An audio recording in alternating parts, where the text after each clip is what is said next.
আপনাদের দলের মুখ্য সংগঠক সার্জিস আলম বলেছেন, যারা দায় ছাড়া নির্বাচন করতে চায়, করে এক্সিট নিতে চায়, তাদের মৃত্যু ছাড়া কোনো সেফ এক্সিট নেই।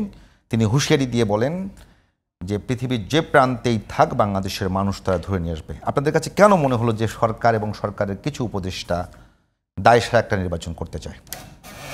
ধন্যবাদ আপনাকে আমন্ত্রণ জানানোর জন্য। দেখেন, এর কিন্তু অনেকগুলো কারণ আছে।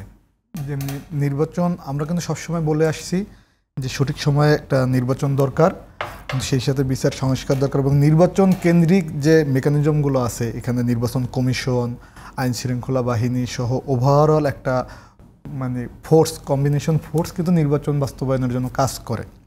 সেই জায়গাগুলোতে আপনি যদি এই মুহূর্তে দেখেন যে সরকার কিন্তু কোনো প্রস্তুতি নেয়নি। সরকার শুধু একটা কী করলো, নির্বাচনের তারিখ ঘোষণা করে দিল, নির্বাচন কমিশন সেইভাবে কাজ করতেছে। প্রথমত একটা নির্বাচন অনুষ্ঠিত করতে হলে একটা নিরপেক্ষ নির্বাচন কমিশন প্রয়োজন, এবং বাংলাদেশের অন্যতম বড় সংকটের জায়গাও ছিল একটা নিরপেক্ষ নির্বাচন কমিশন। 11 আসারও কিন্তু অন্যতম কারণ ছিল এটা। যেমনি দেখবেন যে আজিজ কমিশন যিনি ছিলেন 1 কোটি ভুয়া ভোটার বানিয়েছিলেন।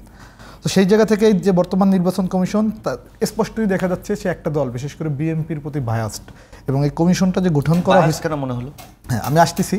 প্রথমত এই কমিশনটা গঠন করা হয়েছে শেখ হাসিনা সেই ফেসিবাদী আইনের অধীন, যে কারণে 2024 সালের নির্বাচনে বিএনপি জামাত নির্বাচনে যায় নাই, যে এই কমিশনের যে কোনো সময় যে কোনো কিছু করতে পারে, যে কাউকে ক্ষমতায় আনতে পারে। বায়াসটা আমি কিন্তু আপনার এই আইনটা পরিবর্তনের দাবি দেখবেন বিএনপির পক্ষ থেকে করতেছে না, বাকিরা বলতেছে আইন পরিবর্তন করে নতুন কমিশন গঠন করো। বায়াসটার বিষয়টা আসি, আপনি দেখেন প্রথম ছিল ইশরাকের যে ইস্যুটা, সেটা নিয়ে নির্বাচন কমিশন একটা মোটা দাগে হঠাৎ করে আদালতের একটা জাজমেন্ট পুরোপুরি না আসার পরেই ইশরাককে সে মেয়র ঘোষণা দিয়ে একটা রাজনৈতিক সংকট দেশে সৃষ্টি করছিল। আপনি যদি বায়াস দেখেন, যেমনি নির্বাচন কমিশন, আমার তো মনে হয় যে এক মিনিট, যদি আমার তো মনে হয় যে এনসিপির প্রতি সরকার বেশি বায়াসড।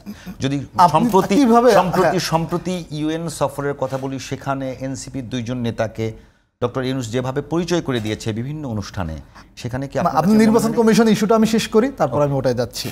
নির্বাচন কমিশন, আপনি সরকার বলতেছেন আমাদের প্রতি বায়াস। দেখেন, আমরা প্রতীক হিসেবে শাপলা চেয়েছিলাম। জাতীয় প্রতীকের 4টা পার্ট, তার ভিতরে হলো একটা ছিল শাপলা, একটা ধানের শীষ, একটা তারা এবং একটা পাট। বাকি 3টা মার্কা হলো 3টে দলের আছে, বিএনপির ধানের শীষ। কিন্তু নির্বাচন কমিশনও বলতেছে এটা কোনো আইনগত বাধা নাই, কিন্তু সেটা দিবে না। কেন দিবে না বলছে, আমি এর ব্যাখ্যা দিব না।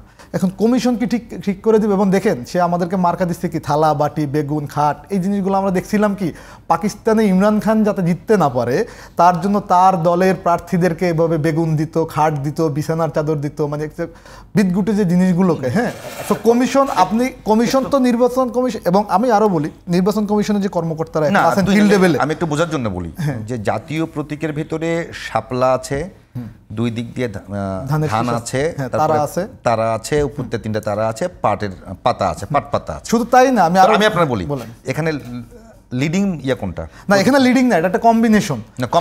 শাপলা ফুলটা যেহেতু বড়, এজন্য বড় দেখা যায়, বোঝা যাচ্ছে বেশি করে। হ্যাঁ, বেশি দেখা যায়। এবং না, আপনি শুধু তাই না, আপনি বিচার বিভাগের প্রতীক কি? দাড়িপাল্লা মার্কা আছে না জামাতের? নির্বাচন কমিশন সেটা কিভাবে অ্যাড করলো? নির্বাচন কমিশন তখন কেন? এবং নির্বাচন কমিশনও তো বলছে এটা আইনগত কোনো বাধা নাই, কিন্তু সে আমাকে দিবে না। কেন দিবে না?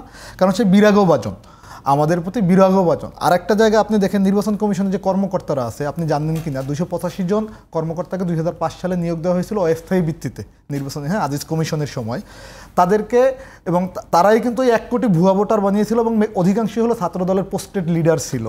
এবং 11 সময় এসে এর বড় 85 জনের চাকরিও তখন বাতিল হয়ে যায়, যেটা অনিয়মের কারণে।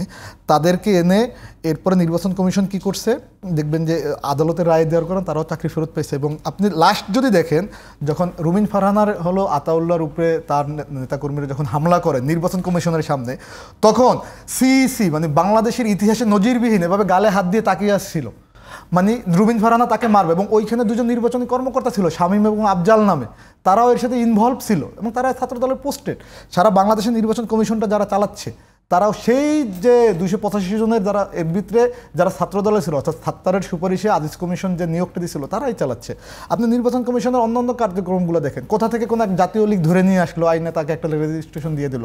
জাতীয় লীগ নামে কোনো জিনিসের, আপনি তো গণমাধ্যমে কাজ করেন দীর্ঘ প্রায় 27 বছর, আপনি কোনোদিন এই দলের কোনো একটা নাম শুনছেন?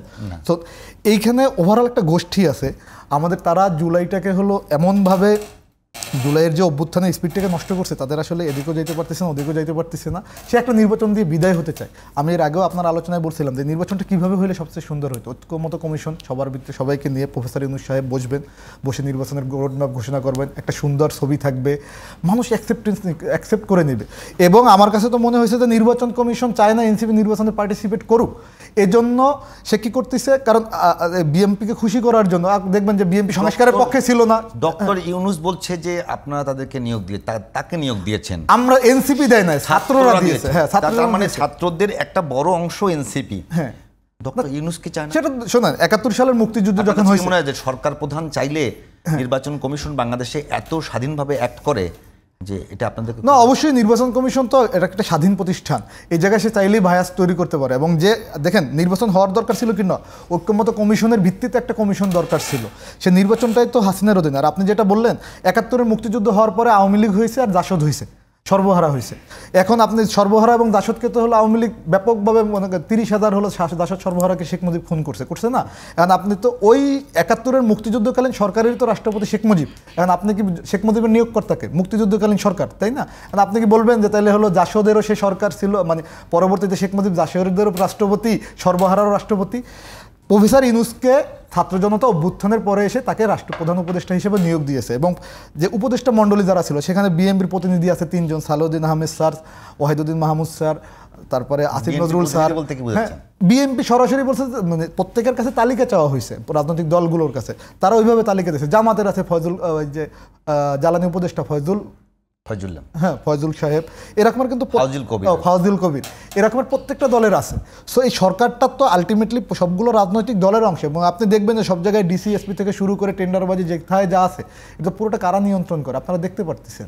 সো এই জায়গাটা থেকেই সার্জিস বলছে যে আপনার তো, এবং দেখবেন যে পুলিশকে বিএনপি নেতা মারতেছে, একটা এএসপিকে চাঁদাবাজির বাধা দেওয়ায় মারতেছে। তো সেই জায়গায় সে কীভাবে নির্বাচন করবে? এই বিষয়ে কেন পুলিশ কমিশন এখনো হয় নাই?